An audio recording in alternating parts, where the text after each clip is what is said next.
Huwag niyo na po kaming hanapin sa mga presinto sapagkat ang inyong mga pulis ay nasa inyo ng mga telepono.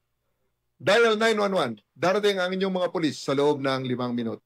Lilingkod sa bawat Pilipino at magbibigay ng tamang impormasyon para sa tahimik at maayos na Pilipinas. Police News Network, alagad ng batas, tagapagtaguyod ng balitang pulis, sandigan ng mamamayan, patnubay ng katotohanan. Kampo Krame, maghahatid ng pinakahuling kaganapan at nagbabagang balita. Ito ang PNN Police News Network. At ngayon, ang inyong mga tagapagbalita. Magandang araw, bagong Pilipinas. Ako ang inyong alagad ng batas, tagataguyod ng Balitang Pulis, Patrolman Julius Sam Acad. Maghahatid sa inyo ng tamang balita, kwento ng pulis at serbisyo para sa mamamayan, at ito ang PNP News Online. Ang pangunahing balita ng Police News Network. Alagad ng batas, tagataguyod ng Balitang Pulis.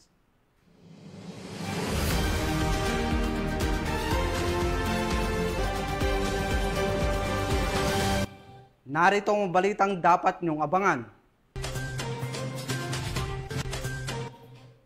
Tulak ng ilegal na droga, arestado sa Camarines Sur, higit 3 milyong halaga ng shabu, nasamsam. Lalaking sangkot sa karnaping, huli ng PNP Highway Patrol Group sa Palawan.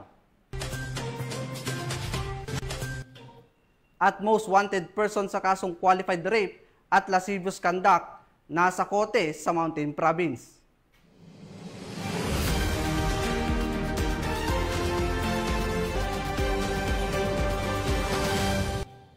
Narito ang mga balitang hatid ng ating PNN correspondents mula sa iba't ibang panig ng bansa.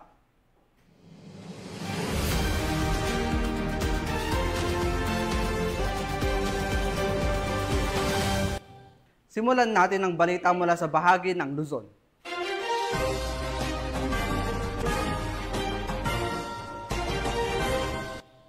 Walang takas sa mga otoridad ang isang tulak ng ilegal na droga matapos makumpiskahan ng mahigit 3 milyong pisong halaga ng shabu sa kinasang bypass operation sa Camarines Sur. Magbabalita dyan si Patrolman Justin Mamolo. Arestado ang isang individual matapos mahuli sa ikinasang bypass operation sa Barangay del Rosario, Pamplona, Camarines Sur, pasado alas 2 ng madaling araw noong July 31, 2025. Kinilala ni Police Brigadier General Edwin A. Kilatis, Acting Director ng PNP Drug Enforcement Group, ang nadakip na suspect na si alias Beng, 28 anyos, isang high-value individual. Ang operasyon ay sinagawa ng mga tauhan ng Special Operations Unit 5 ng PNP DEG sa ilalim ng pangangasiwa ni Police Lieutenant Colonel Ruben D. Padua Jr., Officer in Charge, SOU-5, kasama ang Regional Police Drug Enforcement Group 5, PDEA Camarines Sur, at Municipal Drug Enforcement Unit ng Pamplona Municipal Police Station. Nakuha mula sa suspect ang humigit kumulang 500 gramo ng hinihinalang shabu na tinatay nagkakahalaga ng higit sa 3 milyong piso. By bust money, cellphone at iba pang ebidensya. Ang naarestang suspect ay nabasahan ng kanyang mga karapatan sa wikang kanyang naintindihan at ito ay kasalukuyang nasa kusodiya ng Pamplona Municipal Police Station habang hinahanda ang mga dokumento para sa paglilitis. Saksi ang operasyong ito sa nasabing lugar sa determinasyon ng otoridad na puksain ang iligal na kalakaran ng droga at sa pangunguna ng ating mga kapulisan, patuloy ang mga ginagawang hakbang para sa kaligtasan ng mamamayan. Para sa nais magsumbong, maaari kayong mag-check sa numero na nasa screen. Dahil dito sa bagong Pilipinas, ang gusto ng PNP DEG, iligal na droga bigyan ng wakas. Mula sa tanggapan ng PNP Drug Enforcement Group, ako yung Police News Network Correspondent, Patrolman Justin Mamolo, alagad ng batas, tagataguyod ng Balitang Pulis. Maraming salamat, Patrolman Mamolo. Hindi nakaligtas sa batas ang isang lalaki na pinaniniwala ang sangkot sa kasong karnaping matapos itong maaresto ng operatiba ng PNP Highway Patrol Group sa kinasang manhunt operation sa Bataraza, Palawan. Ang report mula kay Patrolman Roland Feliciano. Ang isang lalaking suspect sa kasong karnaping sa ikinasangmanhan operation ng mga tauhan ng HPG Mimaropa sa pamumuno ng kanilang regional chief na si Police Colonel Christian B. De La Cruz at sa pangunguna ni Police Major Randy S. Sibal sa Purok Manggahan, Barangay Rio Tuba, Batarasa, Palawan nitong nakarang araw. Ang nasabing operasyon ay buhat sa isang impormasyong galing sa Barangay Information Network o BIN na ang nasabing suspect ay namataan sa lugar kung saan ito nahuli. Ito nga ang pahayag ni Police Major Randy S. Sibal sa nasabing operasyon. Nakatanggap po tayo ng impormasyon sa tulong ng ating BIN sa ating komunidad. Isang suspitsado na may warrant of arrest, agad-agad nagtungo sa location ng ating subject. Nandoon yung suspect, so nagkasa kami ng operasyon, na-apprehend ng maayos yung suspect natin. Dinala natin sa police station upang sa ganoon magkaroon ng booking. Ngayon, kinumit natin siya, at the same day, kinumit natin siya sa jail. Isang paalala po sa Provincial Highway Patrol Team Palawan na kami ay patuloy sa aming serbisyong sinumpaan. Patuloy namin hanapin ang mga kriminal nang sa ganon kami ay lubos na makakatulong sa mga biktima. Sa bisa ng warrant of arrest na nilagdaan ni Honorable Chito Rada Mendoza, presiding judge ng RTC Branch 165 sa Brooks Point, Palawan na walang nirekomendang piyansa. Binasahan nga ang suspect ng kanyang karapatan sa salitang kanyang nauunawaan at ngayon ay nasa kustudiya ng HPG Palawan habang inaantay ang pagharap nito sa korte. Patunay lamang ito na hindi tumitigil ang pambansang pulisya na huliin ang mga taong may pananagutan sa batas at mapanatili ang kapayapaan at kaligtasan ng ating mga kababayan. Kami ang Highway Patrol Group, ang kakampi nyo sa kalsada na patuloy na magbibigay ng serbisyong HPG dahil dito sa ating bagong Pilipinas, ang gusto ng pulis, ligtas ka. At sa iba pang balitang serbisyong HPG, tumutok lamang sa aming YouTube channel at Facebook page na Police News Network. Mula sa tanggapan ng kakampi nyo sa kalsada, ako po si Patrolman Mark Roland Feliciano para sa Police News Network, alagad ng batas, tagataguyod ng balitang pulis. Maraming salamat, Patrolman Feliciano. Tinatayang mahigit 1.6 milyong pisong halaga ng hininalang shabu ang nasabat ng operatiba ng Navotas City Police Station sa kinasang anti-illegal drugs operation na nagresulta rin sa pagkakaresto ng isang babaeng suspect. Patrolwoman Glazel Ann Esperanza sa report. Tagumpay na aresto ng mga operatiba ng Station Drug Enforcement Unit ng Navotas City Police Station ang isang hinihinalang tulak ng illegal na droga sa isinagawang bypass operation sa Barangay San Rafael Village, Navotas City. Kinilala ang suspect na si alias Rose, 47 anyos. Sa operasyon, nasamsam mula sa kanya ang 73.65 grams ng hinihinalang shabu na may standard drug price na 500,820 pesos, 302 na peraso ng ecstasy tablets na may standard drug price na 513,400 pesos at 70 peraso ng vape cartridge na naglalaman ng hinihinalang marijuana oil na nagkakahalaga naman ng 630,000 pesos. Ang kabuang halaga ng mga nasamsam na illegal na droga ay aabot sa 1,644,220 pesos. Agad na dinala sa himpilan ng pulisya ang suspect para sa kaukulang dokumentasyon at investigasyon. Naharap sa kasong paglabag sa Section 5 at Section 11 ng Article 2 ng Republic Act 9165 o mas kilala bilang Comprehensive Dangerous Drugs Act of 2002. Ang matagumpay na operasyon ay bahagi ng patuloy na kampanya ng pulisya laban sa illegal na droga sa ilalim ng direktiba ng pamunuan ng Northern Police District. Mula rito sa Northern Police District, ako po ang inyong PNN correspondent, Patrolwoman Glazel Ann Esperanza, alagad ng batas, tagataguyod ng balitang pulis. Maraming salamat, Patrolwoman Esperanza. Isang lalaki ang nahulog sa bitag ng batas ng positibong mabilhan ng ilegal na droga ng isang pusher buyer matapos ang sinagawang bypass operation ng Cagayano Cops sa bayan ng Solana, Cagayan. Nakibalita dyan si Patrolwoman Richelle Ledesma. Ang isang hinihinalang tulak na droga sa isinagawang bypass operation ng Solana Police Station, Cagayan Police Provincial Office, katuwang ang Regional Drug Enforcement Unit at 2nd Maneuver Company ng Regional Mobile Force Battalion 2 noong ika-29 ng Hulyo taong kasalukuyan. Ang operasyon ay sinagawa sa ilalim ng koordinasyon ng Philippine Drug Enforcement Agency na nagresulta sa pagkakadakip kay Aka Ikong, 43 taong gulang, binata, tindero at residente ng nasabing bayan.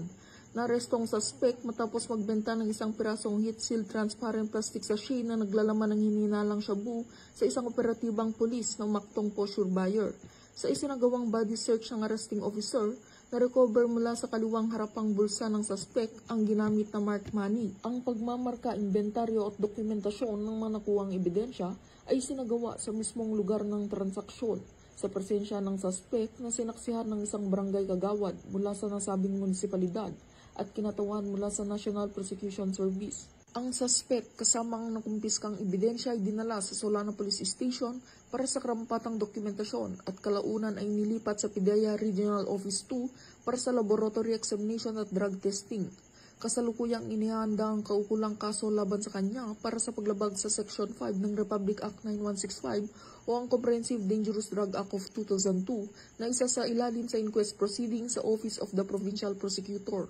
Samantalang matagumpay na operasyong ito ay patunay na walang humpay ng kampanya kontra illegal na droga upang masiguro ang isang ligtas, payapa at malinis na komunidad para sa lahat.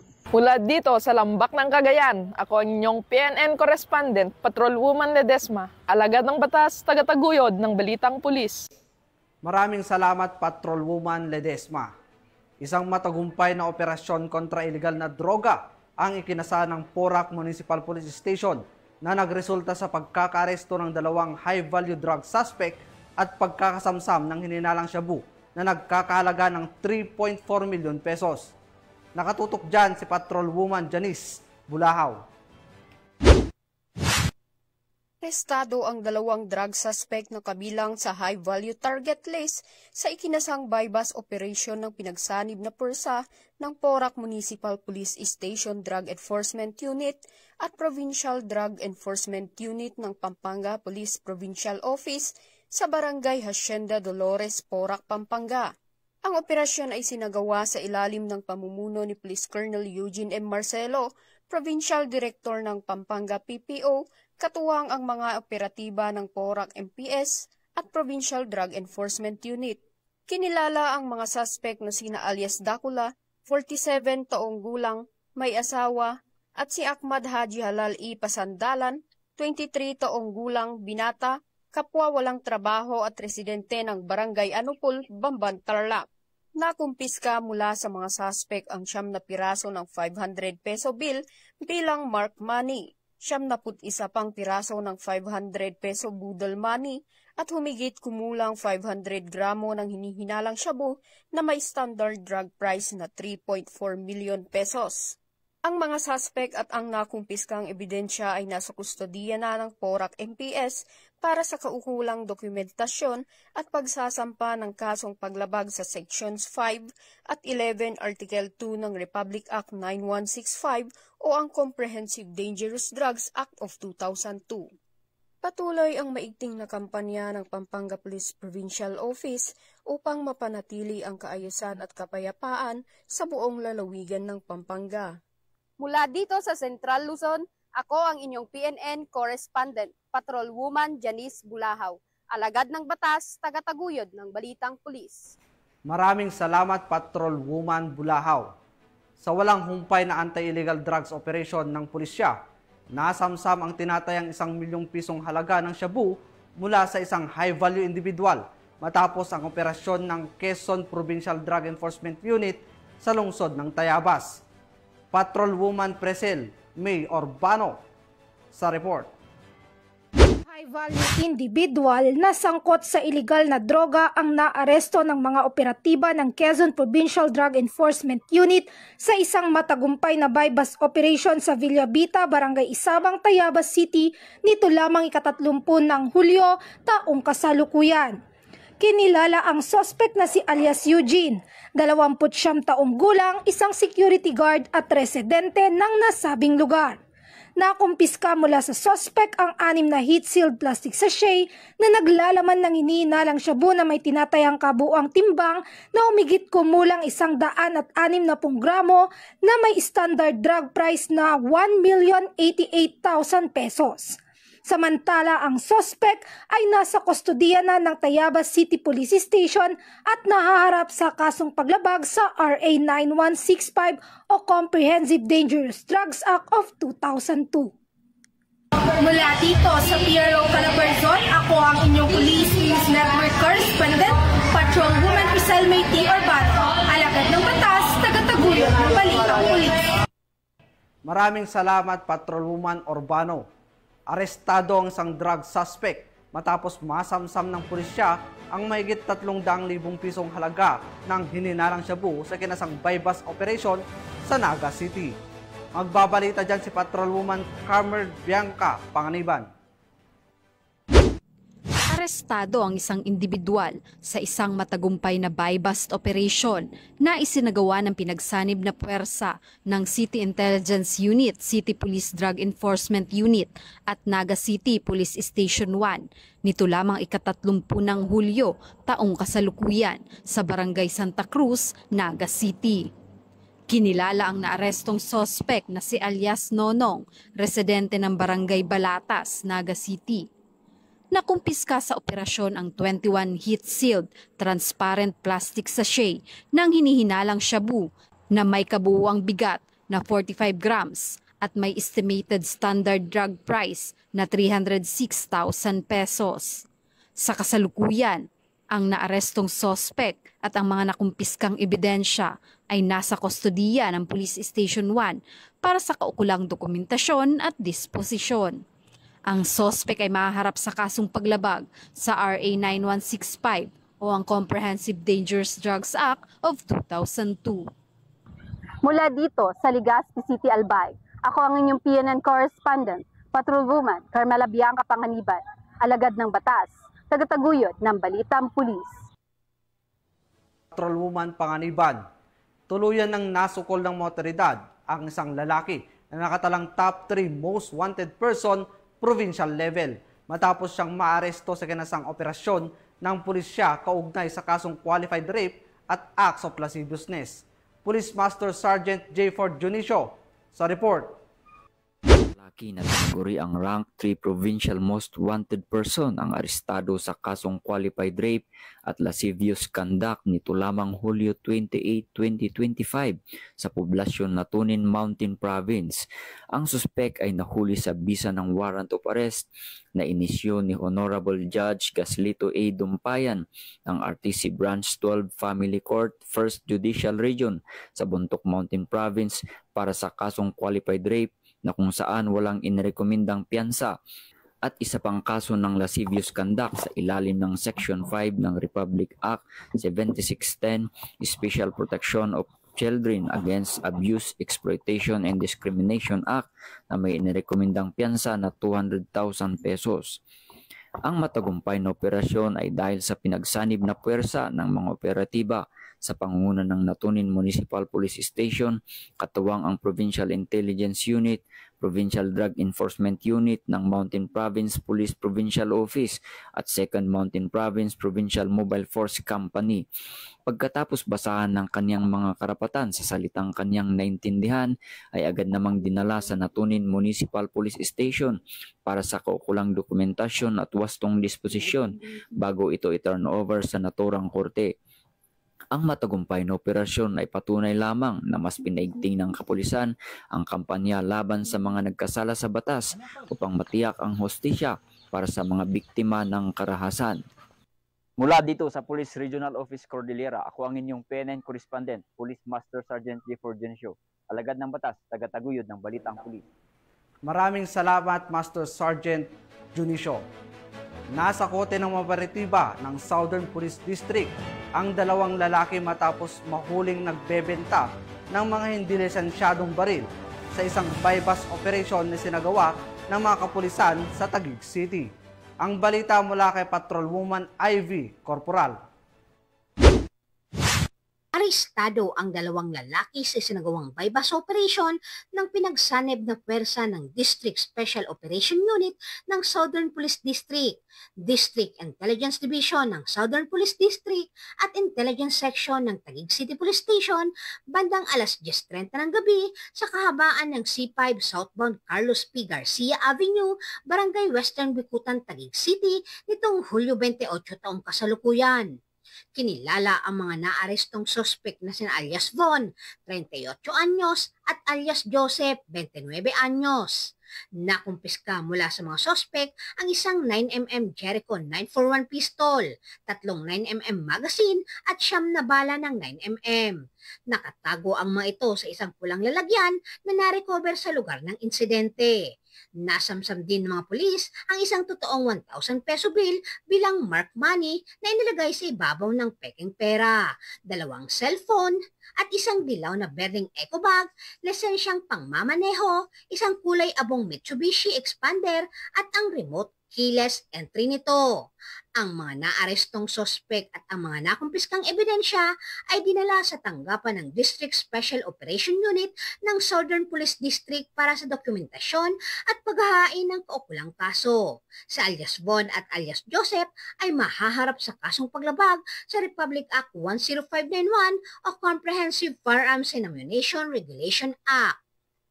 Mula dito sa Camp Bagong Diwa, Bikutan, Taguig City, ako po ang inyong PNN correspondent, Patrolwoman Ivy Corporal, alagad ng batas, tagataguyod ng Balitang Pulis.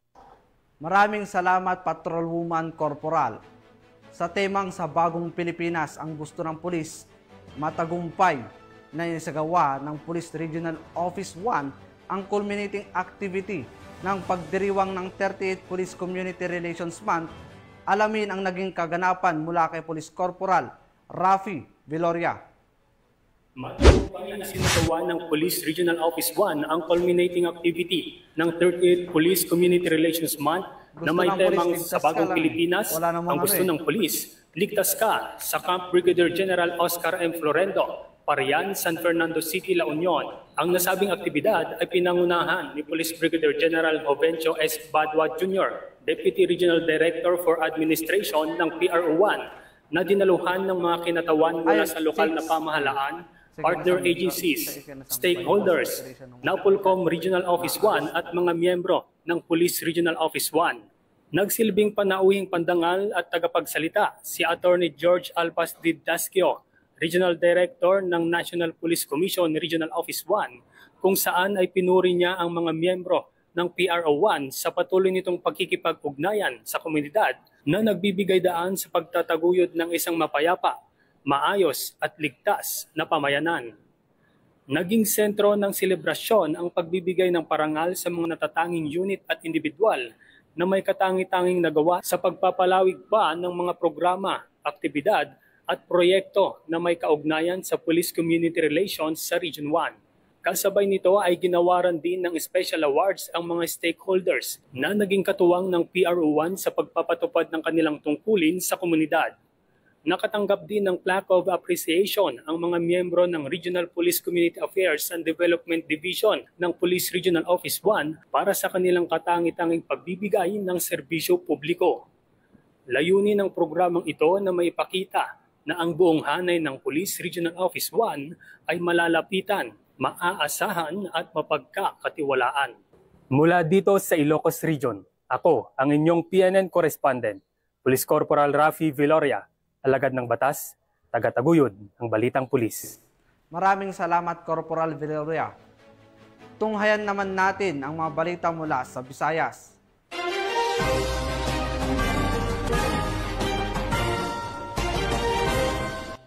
Sa kinasang bypass operation ng mga otoridad, naaresto ang isang parlorista na itinuring high-value individual matapos makumpiskahan ng halos 55 gramo ng hininalang shabu. Yan ang tinutukan ni Patrolwoman Justin May Calores. Sa patuloy na kampanya ng pambansang pulisya ng Pilipinas laban sa iligal na droga, isang high-value individual ang naaresto ng mga operatiba sa isinagawang bypass operation sa Tabuk-Suba, Haro, Iloilo City. Isang lalaki na kinilalang si Alias Rod, 32 anyos, walang trabaho at residente ng Zone 2, Barangay Kalumpang, Molo, Iloilo City ang naaresto ng mga operatiba ng Iloilo City Police Station 9 sa pamumuno ni Police Major Eduardo Chacon Jr., Chief of Police, sa isinagawang bypass operation nito lamang ika-30 ng Hulyo taong kasalukuyan sa sitio Matauhay, Barangay Tabuk-Suba, Haro, Iloilo City. Umabot sa humigit kumulang 55 gramo ng hinihinalang shabu ang nasamsam mula sa sospek na may halagang tinatayang 374,000 pesos batay sa standard drug price. Nakuha mula sa sospek ang isang sachet ng suspected shabu bilang bypass item, 4 na karagdagang sachet ng iligal na droga, 3,500 na bypass money, kasama ang isang mark money na 100 peso bill at ilan pang non-drug items. Samantala, nanatili sa kustodiya ng ICPS-9 si Alias Rod habang isinasagawa ang dokumentasyon at inihahanda ang mga kasong isasampa laban sa kanya. Patuloy na pinapatunayan ng Philippine National Police ang kanilang determinasyon sa kampanya kontra iligal na droga dahil sa bagong Pilipinas ang gusto ng pulis. Ligtas ka. Mula rito sa Police Regional Office 6, ako ang inyong PNN Correspondent Patrolwoman Justin May Halyores. Alagad ng batas, tagataguyod ng Balitang Pulis. Maraming salamat, Patrolwoman Halyores. Narito naman ang mabalita mula sa bahagi ng Mindanao.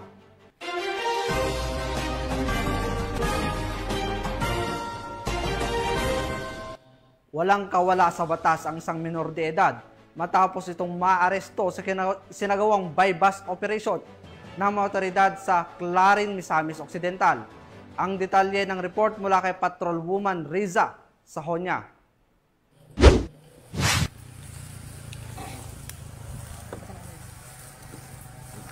Arestado ang isang minor de edad sa ikinasang joint bypass operation ng mga operatiba ng Provincial Drug Enforcement Unit 10, Misamis Occidental at Clarin Municipal Police Station sa Barangay Poblacion 2, Clarin, Misamis Occidental. Sa laos, pamaligag, maong iligal nga droga. Ikaw, naikatungod sa pagpakahilom. Tananin mong ipangsulti, mahimo kanwing pabor o bato kanimo sa bisag asang usgahan. Ikaw, naikatungod sa pagkuhag, kaugalingon nimong abogado. Apan kung wala kayo makuha nini, ang gobyerno mo atag na mag-isa. Nasabtan ba nimo? Kinilala ni Police Major Alvin Tamayo, officer in charge ng Clarin Municipal Police Station, ang suspect na si Elias Bagito, isang senior high school student at residente ng nasabing lugar.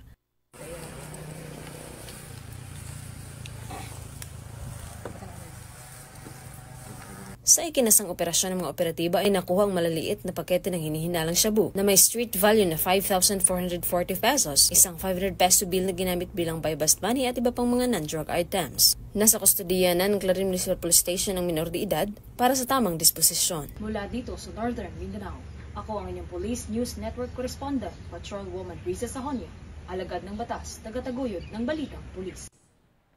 Maraming salamat, Patrolwoman Sahonya. Hindi na nakapalagpa ang 2 drug suspect matapos itong mahuli sa kinasang bypass operation ng Panabo PNP sa Davao del Norte. Ibabalita yan ni Patrolwoman Daphne Pasaon.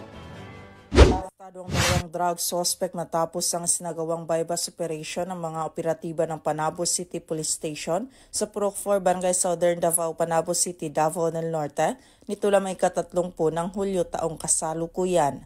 Kinilala ni Police Lieutenant Colonel Dexter R. Cuevas, officer in charge ng Panabo City Police Station, ang mga suspect na sina alias Boss, 44 anyos, residente ng Purok 4-A Barangay Southern Davao, Panabo City, at alias RJ, 32 anyos, na residente naman ng Purok A Barangay Santo Niño, Carmen. Na-recover mula sa mga suspect ang hinihinalang shabu na may bigat na humigit kumulang 9 na gramo at may standard drug price na 61,200 pesos, kasabay ang iba pang ebidensya. Nahaharap ngayon ang mga suspect sa kasong paglabag sa RA 9165 o Comprehensive Dangerous Drugs Act of 2002. Tuloy-tuloy naman ang pagsusumikap ng Police Regional Office 11 sa kanilang pinalakas na kampanya kontra iligal na droga bilang bahagi ng kanilang pangakong panatilihin ang kaayusan at seguridad ng mamamayan. Mula dito sa Davao Oriental Police Provincial Office, ako ang inyong PNN Correspondent, Patrolwoman Daphne Pasaon. Alagad ng batas, tagataguyod ng Balitang Pulis. Maraming salamat Patrolwoman Pasaol bilang bahagi ng serbisyo para sa komunidad at pagsusumikap na gawing mas accessible ang mga proseso ng legal na pagmamay-ari ng baril. Matagumpay na isinagawa ang License to Own and Possess Firearms Caravan at Firearms Renewal Activity sa Maguindanao del Norte. Yan ang balitang hatid ni Patrolwoman Judy Ann Alibo. Tagumpay na nasagawa ang License to Own and Possess Firearms Caravan at Firearms Renewal Activity nito lamang ika-29 ng Hulyo taong kasalukuyan sa Maguindanao del Sur Police Provincial Office, Camp Datu Aquilan, Ampatuan, Sheriff Agwak, Maguindanao del Sur. Ang aktibidad ay pinangunahan ni Police Colonel Sultan Salman H. Sapal, Provincial Director ng Maguindanao del Sur PPO, katuwang ang Regional Civil Security Unit BAR, Regional Forensic Unit BAR, Regional Medical and Dental Unit at National Police Clearance Section. Pamalaang panlalawigan ng Maguindanao del Sur at umabot sa 66 na aplikante ang nakabenepisyo sa nasabing serbisyo. Ito ay bahagi ng pagdiriwang ng Police Community Relations Month na layuning ilapit ang mga serbisyo ng pamahalaan sa publiko na mas mabilis, abot kaya at ligtas na paraan. Ang matagumpay na aktibidad na ito ay nagpapakita ng matibay na ugnayan sa pagitan ng pulisya, mga ahensyang katuwang at pamahalaang lokal na sabay-sabay na nagtutulungan upang maitaguyod ang responsableng pagmamay-ari ng armas at mapanatili ang kapayapaan at kaayusan sa komunidad. Mula rito sa Police Provincial Office ng Maguindanao del Sur, ako ang inyong PNN Correspondent, Patrolwoman Judy Ann Alibo, alagad ng batas, tagataguyod ng Balitang Pulis. Maraming salamat Patrolwoman Alibo. At yan ang mga balitang nakalap ng ating PNN correspondents mula Luzon, Visayas at Mindanao. Sa ngalan ng pamunuan ng Philippine National Police, sa pangunguna ni PNP Chief Police General Nicolas Torre III at sa pamumuno ni President Ferdinand Bongbong Marcos Jr., kami ay maglilingkod sa bawat Pilipino at magbibigay ng tama at balanseng balita. At sa mga mahal naming kababayan, huwag na kayong maghanap ng pulis sa presinto sapagkat kami ay nasa inyo ng mga telepono. Dial 911, darating kami sa loob ng 5 minuto.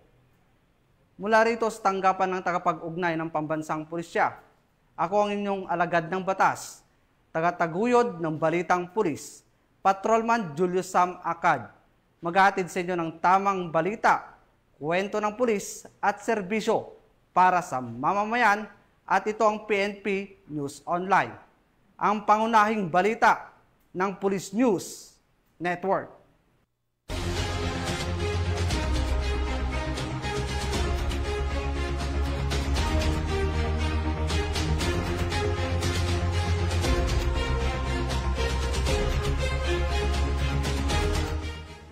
Police News Network, alagad ng batas, tagapagtaguyod ng Balitang Pulis.